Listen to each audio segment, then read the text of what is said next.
Bismillahirrahmanirrahim. Assalamualaikum warahmatullahi wabarakatuh. Waalaikumsalam warahmatullahi wabarakatuh. Selamat datang di PSKIP. Kita ngopot di mana Pak Ade? Di warung Sadean. Sadean Kopi. Kopi Sadean Kopi. Kafe ya? Pinagria. di parkiran Radar Pekalongan. Ya, kantor Radar Pekalongan.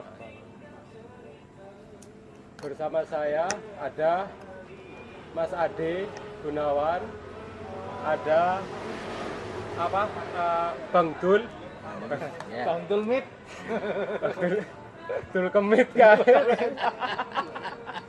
Apa? Iya. Polisi. Polisi motret. Polisi mod. Ya Pak Abdul Hamid. Kita bertiga kopi antusias. Ya terlalu berlebihan. Tapi ya kita bertiga Berikhtiar. bergabung di Pusat Studi Kopi IAIN Pekalongan. Kita akan ngobrol-ngobrol tentang visi PSKIP ke depan, kira-kira mau dijadikan apa? Ya kira-kira mau kemana kira-kira? Prospeknya kemana? Prospeknya kemana? Arahnya kemana? Arahnya mau kemana? Karena PSKIP, Pusat Studi Kopi Yayan Pekalongan itu kemungkinan satu-satunya yang ada di Pekalongan atau satu-satunya yang ada di Jawa Tengah. Dan satu-satunya Iya. PT KIN. PTKIN yang se-Indonesia yang ada PSKIP. Langsung kita ngobrol sama Direktur PSKIP. Direktur. Oke. Gitu. Bayangannya PSKIP itu arahnya kemana coba? Siapa dulu? Ya dengan di sini. Oh, ya. oke. Monggo. Jadi mau jebulan turu. Udah. Jadi begini, kalau terkait dengan pusat studi kopi ini ada semacam keinginan dari kalau saya pribadi tidak hanya berbicara tentang bisnis, karena ini kita juga bukan bisnis, Iya. tetapi lebih kepada pengembangan, dan pengembangan itu dalam konteks memberdayakan masyarakat. Karena menurut saya dalam konteks berbicara tentang kopi itu berbicara tidak hanya berbicara produk, tetapi kita harus berbicara manusia. Manusia yang mengkonsumsi dan manusia yang menghasilkan kopi. Itu yang pertama. Jadi kita berbicara tentang itu. Yang kedua, harapan besar ini kalau kita berbicara tentang kopi, ada keinginan bahwa kopi itu menjadi semacam pengikat atau trademark terkait dengan perlindungan lingkungan. Konteksnya adalah sebagai alat konservasi lingkungan. Jadi PSKIP bagi saya ada tadi SDM-nya dan juga ada kepedulian kita terhadap lingkungan. Itu gambaran besar saya. Ini ke situ. Pijakan awalnya lah. Pijakan awal SDM dan Ya. lingkungan. Lingkungan. SDM dan lingkungan, kemudian kopi dijadikan sebagai wasilah. Media. Maka supaya tidak membingungkan kan, nanti barangkali kan viewer apa tadi sebutan viewer kita Sakopi, sahabat kopi, Sahabat kopi. Sakopi. Dalam bahasa Arab Sakopi itu Sakopi. peradaban, Peradaban, kebudayaan. kebudayaan. Al-Hadarah Sakopi. Keren lah, Keren. Ya, barangkali mau bertanyakan, ketemu pirang perkoro IAIN ngurusi petani kopi. Kan kira-kira begitu. IAIN yang ngurusi tahlilan, yang ada kopinya itu agak pas. Barangkali kita flashback dulu, kita bercerita persinggungan IAIN dengan kopi. Ya aktornya bukan apa ya pelakunya ya nggak jauh dari kita gitu. Kalau boleh coba kita flashback itu kira-kira kapan awal mula kita bersinggungan dengan kopi coba? Ya, gini.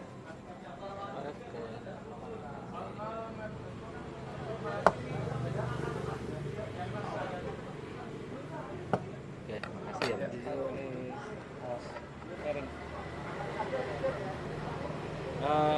Kalau flashback terkait dengan awal mula persinggungan dengan kopi, mau tidak mau kita harus melihat peristiwa tahun 2015.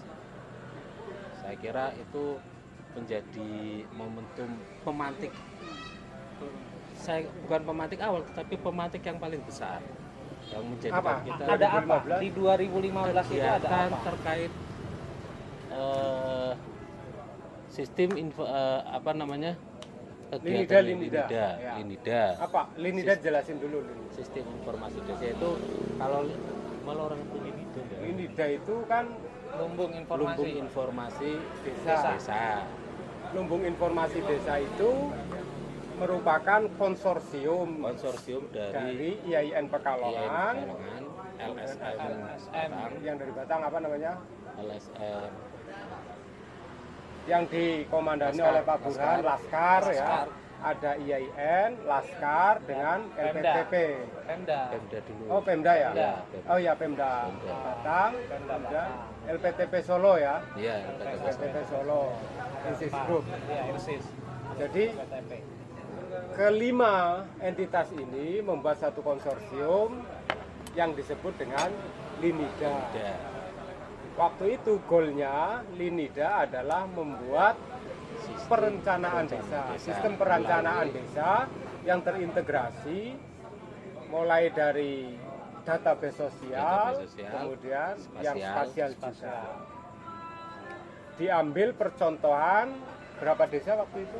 Ada 10 10 desa di Kabupaten Batang. Batang. Nah, itu ya awalnya di Kabupaten Batang. Di mana saja? Masih ingat nggak? Di Tombo, Tombo, Pandansari, Pandansari. terus ada Karangtengah, Karangtengah, itu daerah Pacet, ya. Pacet itu daerah Reban, terus ada beberapa di Yang pesisir apa itu? daerah pesisir itu yang daerah Gringsing, Gringsing. yang itu ada. Subah itu yang desanya Mas Burhan itu juga masuk. Tapi Ada intinya 10. ada 10. Kegiatan itu, tapi itu belum mengerucut fokus pada sistem informasi desa. Masih Itu pada cikal bakal. masih pada tahap apa ya?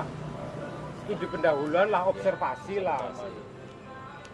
Ya membaca potensi-potensi secara rapid aja, karena pendekatan yang dipakai kan RRA kalau nggak salah, Rapid Rural Appraisal yang sederhana.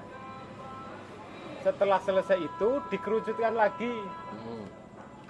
Kalau nggak ingat saya salah satunya Tombo, tapi ada berapa ya Jadi pengerucutan itu? pengerucutan itu Ada 5. ada Pandansari. Heeh. Pandansari menghasilkan tubing. Ya, Nah, Pandansari. Terus Tombo, kemudian Karangtengah. Karangtengah itu kemarin ada memang, tapi saya lupa ini produk ini. Tetapi memang saat itu yang paling digenjot itu adalah Pandansari dan Tombo. Pandansari dan Tombo. Nah, di Tombo itulah kita mengenal kopi. Tapi waktu itu di Tombo fokusnya enggak kopi ya? Tidak, itu ya karena kita di Tombo itu berbicara tentang bagaimana membuat perencanaan desa, sistem informasi desa ya. Melalui sistem informasi desa, fokus awal kita enggak kopi, tetapi karena orang-orang Tombo itu sudah lama bergelut dengan kopi, akhirnya mau tidak mau kita bersinggungan dengan kopi. Apalagi waktu itu poskonya adalah di tempat Pak Gimpul. Mas Adi sudah bergabung ya akhir di Tombo akhir Ya. akhir di akhir itu. akhir kegiatan. Jadi sebenarnya kopi itu muncul tidak sebagai tujuan waktu itu dalam tanda kutip, tapi kopi itu pelengkap obrolan kira-kira begitu. Yes. Karena fokusnya kita membuat SID. Base camp kita di rumah Pak D Tarkumpul. Pak D Tarkumpul. Salah satu expert di PSKIP juga. Beliau expert dalam pembibitan hortikultura atau apa sebutannya. Sertifikatnya pembibitan teh. Di situ kita ngobrol siang malam. Proses pendampingan dengan Pak Dewaris organisasinya namanya ARC. Asal Wareses Resource Center. Waktu itu asal ARC sudah mulai memproduksi kopi dalam skala kecil. Dalam skala kecil dan ya masih sangat sederhana. Nah, Sangat sederhana. dari cikal bakal itulah pas kita kumpul Pak Dewaris, kemudian Mas Khalid ya bawa kopi, kita nyicipi dan lain sebagainya, kemudian sampai pada satu titik kopi menjadi menjadi bahasa bersama gitulah kira-kira. Kita semakin sering ke Tombo mungkin karena tujuan kopi itu dan lain sebagainya, awal persinggungan itu. Kemudian kita cari informasi tentang kopi, kan itu kan ada cerita-cerita banyak lah tentang kopi di Tombo. Dan memang ceritanya di Tombo, lahan yang sekarang ditanami Teh. bukan teh, yang ditanami karet. Oh, karet. Nah, itu dulunya kebun kopi. Di samping kebun teh itu ya. Ya, yang dekat yang di bawah lapangan. Yang 25 hektar Ya. itu. Itu awalnya kebun kopi. 98 besar-besaran dijarah, ada perubahan proses bisnis di PTPN, mungkin merasa kopi terlalu harus padat karya kan, metiknya susah dan lain sebagainya. Akhirnya dibongkar, diganti karet lagi. Maka jejak itu kita temukan di rumah-rumah penduduk, biasanya mejanya dari akar kopi gitu kan masih banyak, dan robusta dulu. Iya. Tapi tidak serta-merta menghilangkan kopi dari Tombo, karena keterampilan masyarakat Tombo di dalam mengolah kopi di PTPN dulu kan gitu, paling tidak akan diaplikasikan di kebunnya, sehingga kebun-kebun di Tombo itu relatif sudah well maintained, artinya sudah dirawat dengan baik, sistemnya mayung dan lain sebagainya, meskipun bukan Arabica karena kurang dingin lah. Kurang dingin.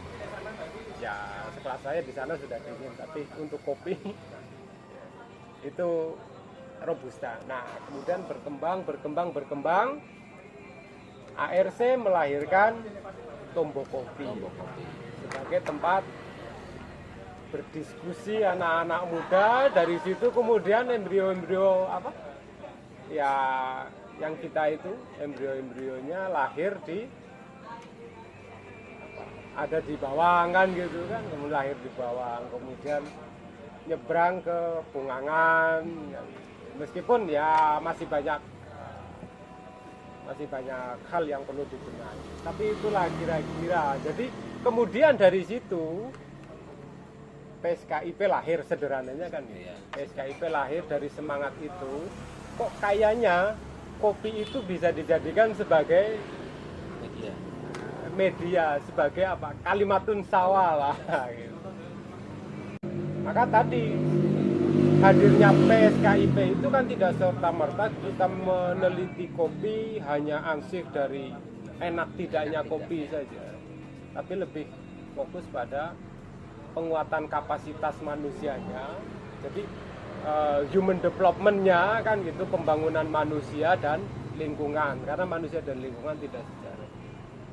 Ini kelihatannya terlalu muluk lah. organisasi sekelas PSKIP punya visi pembangunan manusia dan lingkungan kan. Itu ranahnya PBB dengan Sustainable Development Goals, SDGs. SDGs. Ya. Ya karena Tapi kacanya ya- kita kan ke SDGs. Ya. Maka apa saja kira-kira ranah apa saja? Pertama kita bicara, oke, bicara lingkungan itu masuk ke dalam tata nilai. Artinya apa yang kita apa yang kita lakukan di dalam human development, membangun manusia itu tidak Lepas dari merusak tidak merusak lingkungan. Nah, dalam konteks membangun manusia itu di era sekarang,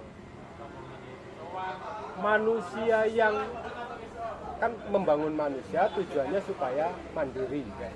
Masyarakat mandiri. Sederhananya kita PSKIP ingin memposisikan sebagai teman ngobrol bagi masyarakat menuju kemandirian. Mandirian. Nah, masyarakat yang mandiri itu rumusannya seperti apa? Coba gimana? Jadi gini, masyarakat yang mandiri itu kalau secara mudahnya kan mandiri mandi sendiri lah ya. Ya. Jadi kita berangkat dari kondisi saat ini di mana masyarakat terutama para petani itu ketergantungannya sangat besar terhadap dari luar, entah itu dari sisi kalau berbicara pertanyaan mungkin dari sisi pertama terkait dengan bibit dan lain sebagainya, sampai pada tingkat memasarkan hasil. Itu ketergantungan sangat besar. Nah, bayangan saya kemandirian masyarakat itu bisa dibangun kalau seandainya kapasitas itu mereka tingkatkan. Kapasitasnya ya kapasitas dalam kalau dalam pertanian mulai dari penanganan awal sampai pada proses pemasaran. Intinya adalah masyarakat mandiri adalah masyarakat yang saya tidak mengatakan bahwa tidak bergantung 100%, tetapi mereka bisa berdikari sendiri. Ya kalau ceritanya yang di mana karangannya Mbah Munawar, beliau nanam sendiri, mau makan sayur petik di tempatnya sendiri dan lain sebagainya. Jadi tidak mengurangi ketergantungan terhadap yang luar. Jadi ya orientasinya memang bangun masyarakat mandiri, tapi masyarakat mandiri dalam artian tidak benar-benar mengisolasi diri dari luar. Tidak. Itu Mas Ade. Orientasi membangun masyarakat yang mandiri, masyarakat yang berdaulat. Nah, masyarakat yang berdaulat itu yang kayak apa? Tadi Pak Amit menjelaskan seperti itu. Menurut jenengan gimana? Masyarakat yang berdaulat itu sebenarnya memang desa sekarang dituntut untuk bagaimana desa mandiri. Nah, desa mandiri itu akan mewujudkan masyarakat yang berdaulat. Karena apa? Selama ini kita lihat masyarakat yang ada di desa-desa itu belum mencerminkan masyarakat yang berdaulat. Karena apa? Tanah dikelola oleh luar desa yang lain. Kemudian mereka bekerja di luar desanya mereka. Sehingga bagaimana kita mengusahakan masyarakat itu atau ya masyarakat desa itu ya mereka olah sendiri, mereka hasilkan sendiri dan mereka rasakan sendiri. Nah, itulah masyarakat yang berdaulat. Sehingga kalau istilah lainnya dari mereka untuk dari kita untuk kita gitu kan. Nah, masyarakat yang berdaulat itu bagaimana tanah dan air itu dikelola kita sendiri, bukan oleh pemerintah luar atau orang lain yang di luar desa itu. Oke, supaya agak mengerucut, maksudnya agak mengerucut, agak punya gambaran. Kita bicara tentang tanah saja. Ya. Tanah. Berdaulat atas tanah, apakah berarti dengan definisi untuk kita, oleh kita kan gitu, dari kita kan gitu. Apakah kemudian dimaknai dalam konteks tanah ini, tanah itu harus dimiliki orang desa, dikuasai oleh orang desa, terus apa lagi? Dikelola oleh orang desa. Harus tiga-tiganya atau ada kelonggaran yang dimaksud dengan berdaulat itu? Jadi kalau saya terkait kita berbicara tentang tanah, kalau saya terkait kedaulatan tanah itu adalah dalam hal kepemilikan.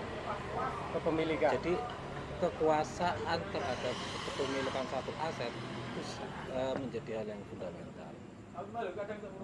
Bisa jadi pengelolaannya itu dikelola oleh orang luar, tetapi satu yang perlu ditekan, kepemilikan itu harus tetap milik desa. Meskipun saat ini pun banyak yang tetap milik desa tetapi dikelola oleh orang luar, kita Ya, jadi maksudnya punya. milik desa kan milik orang di Milik desa. orang di desa. Jadi bukan kepemilikan ini bukan orang luar desa. Ya, Itu. tapi itu hal yang hal yang utopis lah kira-kira begitu. Kalau kita melihat aturan yang berlaku di Indonesia, Ya. tidak, meskipun desa membuat aturan bahwa itu tidak boleh dilihat dan sebagainya, saya kira itu sebatas himbauan. Karena undang-undang pertanahan kita masih memungkinkan orang luar desa memiliki kan gitu ya. Tetapi kalau ada perdes yang mengatur itu perdes kuat. Ya perdes diperbolehkan tapi tidak boleh melanggar aturan di atasnya.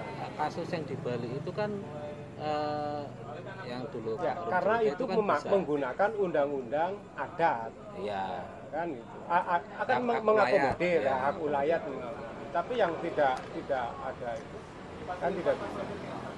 Bahkan sawah pun lingkupnya kalau nggak salah kecamatan. Tidak tahu pastinya ya. Kecamatan atau kabupaten ya, kecamatan ya. Artinya kalau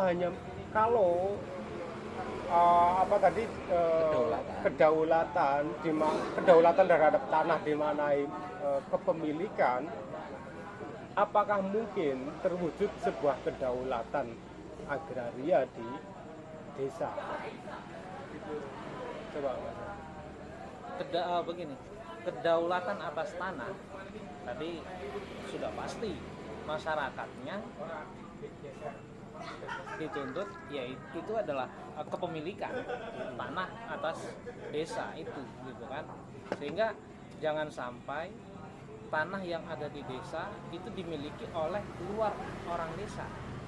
Nah ini kita berbicara pada kedaulatan atas tanah Ya. di luar undang-undang yang ada gitu kan, undang-undang yang ada, sehingga bagaimana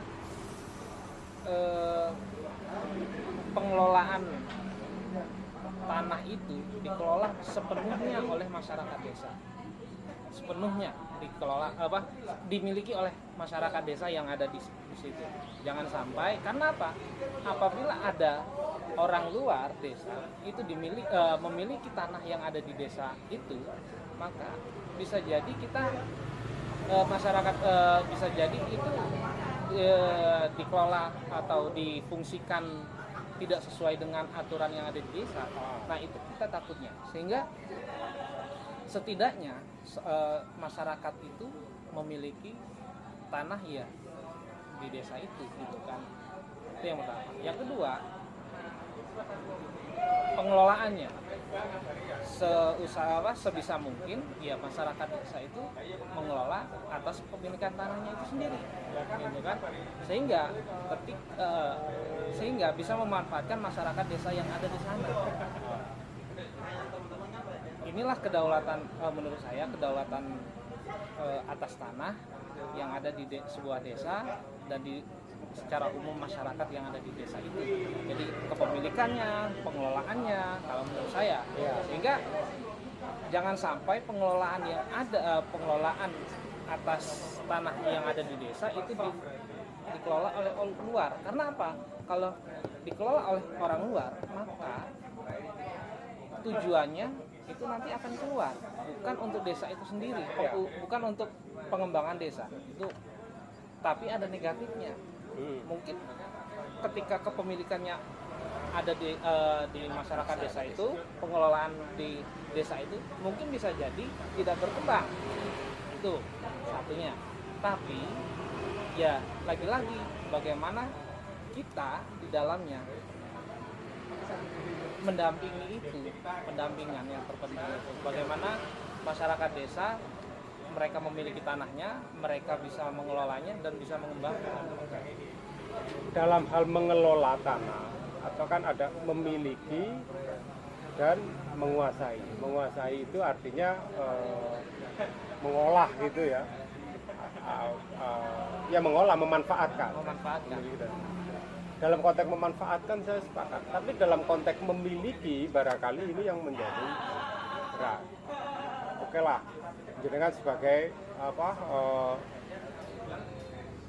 garis keras lah kira-kira begitu. Kedaulatan masyarakat atas tanah ya harus dimiliki, ya harus dimanfaatkan. Tapi saya berpendapat tidak harus dimiliki oleh masyarakat desa, tapi dipastikan bahwa itu dimanfaatkan oleh masyarakat desa. Karena bisa saja, karena nanti akan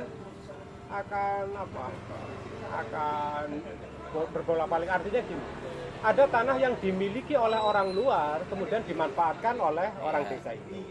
Nanti ada lagi tanah yang dimiliki oleh orang desa tapi dimanfaatkan oleh orang luar. Baik mana kira-kira? Kan gitu ya nanti. Maka dalam konteks memiliki dan memanfaatkan, saya kira yang moderat ya, bukan pemikir, aliran yang moderat dalam pemerintahan, saya kira oke lah, silahkan dimiliki orang luar tapi dimanfaatkan oleh masyarakat. Karena tanah ini kan sudah masuk barang komoditi, bisa diperjualbelikan. Justru itu karena itu bisa ini tanah adalah barang komoditi, maka menurut saya kedaulatan yang paling utama kalau berbicara tentang tanah itu tadi kepemilikan. Ini tanpa namanya tanpa kepemilikan, kayak tadi umpamanya oke, itu bisa dimanfaatkan ya. Atau kita punya tanah terus kemudian, tapi kalau kita nggak punya tanahnya mungkin kita bisa mengolah kan gitu. Tapi satu saat itu yang ditakutkan di situ. Sedangkan si pemilik itu yang namanya orang punya itu kan ya bisa saja. Nah, jadi kalau menurut saya berbicara tentang kedaulatan dalam konteks tanah, kepemilikan itu yang paling utama. Adapun terkait dengan pengelolaan, pembangunan kapasitas itu, kualitas itulah mungkin yang dimana kita harus ikut berperan di situ. Ya, saya sepakat. Jadi kedaulatan atas tanah itu namanya kedaulatan. Ketika masyarakat desa itu sudah tidak punya tanah di desanya, sudah tidak punya tanah di desanya, tidak memiliki tanah di desanya, yaitu sudah tidak berdaulat masyarakatnya. Menurut saya. Karena apa? Kedaulatan itu bagaimana mereka itu ya mengembangkan mereka itu ya di desanya itu memiliki sesuatu yang bisa dikembangkan gitu. Nah, bagaimana kalau dia sudah tidak memiliki tanah di desa itu, maka dia akan pergi dari desa itu atau apapun itu, maka itu jauh dari berdaulat.